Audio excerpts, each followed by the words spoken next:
ហើយស៊ើបអង្កេតគណៈសង្ស័យថាមានសកម្មប្រយុទ្ធមជ្ឈិមបូព៌ាមកជាប់ពាក់ព័ន្ធនឹងអំពើហិង្សាភាគខាងត្បូងស្ថានភាពភាគខាងត្បូងប្រទេសថៃកំពុងក្តៅដោយបាយពុះខណៈទាហានឈុតខ្មៅក៏កំពុងបើកប្រតិបត្តិការ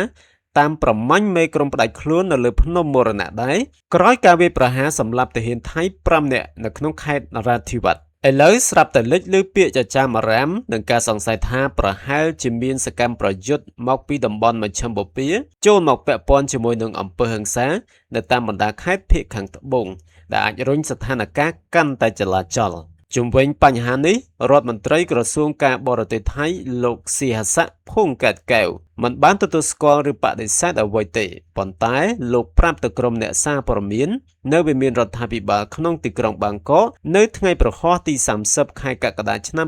2026នេះថារឿងនេះកំពុងស្ថិតនៅក្នុងការស៊ើបអង្កេតទន្ទឹមនឹងនោះដែរជំវិញការផ្អាកកិច្ចចរចាជាមួយក្រុមផ្ដាច់ខ្លួនដែលដំបូងឡើយក្រុងធ្វើនៅឯប្រទេសម៉ាឡេស៊ីនាខែកញ្ញាខាងមុខអ្នកការទូតរូបនេះប្រាប់ថា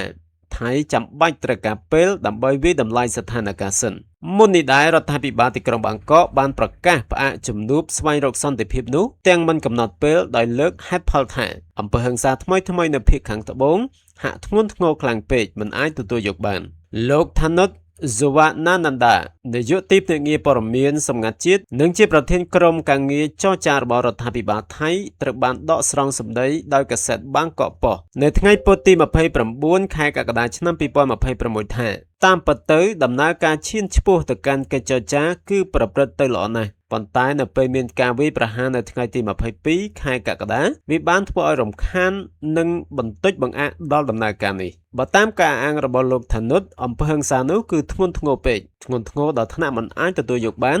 ដូច្នេះជំនួបនៃខែកញ្ញាត្រូវបានលុបចោលវិញហើយសូមជម្រាបជាថ្មីថាកាលពីសប្តាហ៍មុនក្រុមផ្ដាច់ខ្លួនបានបើកការបាញ់រះនិងគប់គ្រាប់បែកនៅប៉ុស្តិ៍ត្រួតពិនិត្យសន្តិសុខប៊ូកេសាមីក្នុងស្រុករ៉ាំងកេនៃខេត្តនរាธิវត្តដែលបណ្ដាលឲ្យទាហានថៃ5នាក់ស្លាប់ភ្លាមៗចំណែកជនស៊ីវិល5នាក់ទៀតត្រូវរបួសក្នុងនោះមានទាំងកុមារអាយុចន្លោះពី10ឆ្នាំទៅ15ឆ្នាំទៀតផងដោយសារសភាពការធ្ងន់ធ្ងរខ្លាំងមែនទែនហើយនោះថៃក៏ប្រកាសដាក់ច្បាប់អាញាសឹកនៅខេត្តនេះដើម្បីចាត់វិធានការតទល់